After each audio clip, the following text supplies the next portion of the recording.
जब इंसान ने पहली बार इस धरती पर कदम रखा तो अल्लाह ने इंसान को दुनिया में भेजने से पहले उसकी जीवित रहने की सभी आवश्यकताओं का इंतजाम किया। हवा, पानी, आग और मिट्टी, ये सब इंसान की बुनियादी जरूरतें थीं। इनके बिना तो इंसान जीवित रह ही नहीं सकता था। इंसान के शरीर में ताकत पैदा करने के लिए खाना भी जरूरी था। इसके लिए अल्लाह ने फल, फूल, मेवे, पौधे और हरे भरे पेड़ बनाए। इसके अलावा ऊंचे ऊंचे पहाड़, बहते हुए झरने, बल खाती नदियां, विशाल समुद्र, चांद, सूरज, सितारे, मतलब हर वो चीज जो इंसान के जीवित रहने के लिए जरूरी थी, पैदा की। इन सब के अलावा इंसान के आराम और सहूलियत के लिए और भी चीजों की जरूरत थी, उन्हें भी पैदा किया। धरती और आसमान में अनगिनत छिपे हुए खजाने और संसाधन हैं, जैसे कि लोहा, चांदी, अभ्रक, तेल, कोयला और गैसें। ये सभी चीजें इंसान की जरूरत की है और इंसान इनसे लाभ प्राप्त करता है। इन सभी चीजों को धरती के भीतर से निकालने और खोजने के लिए एक ऐसी समझदार और ज्ञान रखने वाली हस्ती की जरूरत थी जो इन छिपी हुई और ओझल चीजों को खोजकर अपने लिए उपयोगी बना सके।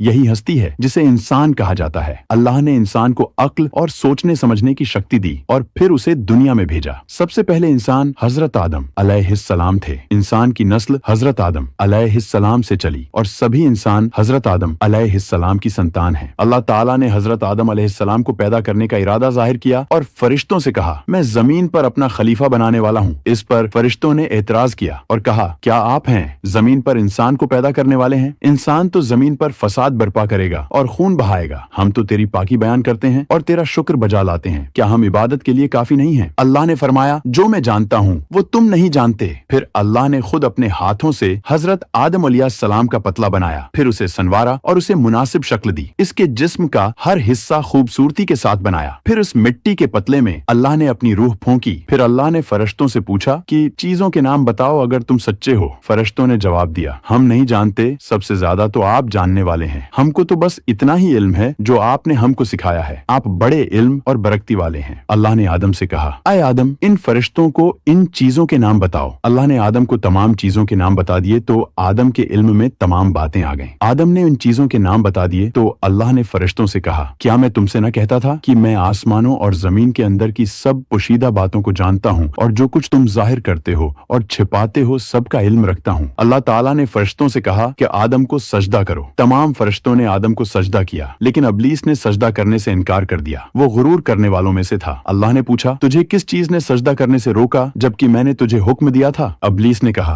आपने इंसान को मिट्टी से बनाया और मुझे आग से पैदा किया। अबलीस के मानी मायूस और ना उम्मीद होना है। इसीलिए कहा गया कि जो शख्स अल्लाह से ना उम्मीद होता है वो अबलीस के ताबा होता है। जो लोग अबलीस और शैतान के बहकावे में आ जाते हैं वो पस्त हिम्मत होते हैं। जो फराइज उनके जिम्मे होते हैं वो अदा नहीं करते और जलील वो खुवार होते हैं। जब अबलीस ने सजदा करने से इनकार किया तो अल्लाह ने फरमाया, तो आसमान से उतर। तो ने तकब्बर किया और तो जलील व खुवार हुआ। अबलीस ने कहा, मुझे कयामत के दिन तक मोहलत दीजिए। उस पर अल्लाह ने कहा, तुझे मोहलत दी गई। अबलीस ने कहा, मैं तेरे बंदों को गमराह करूंगा और हर तरफ से उनको घेरे में रखूंगा, वो तेरा शुक्र भी नहीं करेंगे। अल्लाह ताला ने हजरत आदम अलैहिस्सलाम को हुक्म दिया कि ए आदम, तुम और तुम्हारी बीवी बहश्त में रहो और जो कुछ खाना है आराम से खाओ। और एक खास दरख्त की तरफ इशारा करते हुए कहा कि इस दरख्त के पास न जाना वरना तुम जालिम करार दिए जाओगे। चनांचा आदम और हजरत बीबी हवा आराम से रहने लगे तो शैतान ने दोनों के दिलों में वसूसा डाला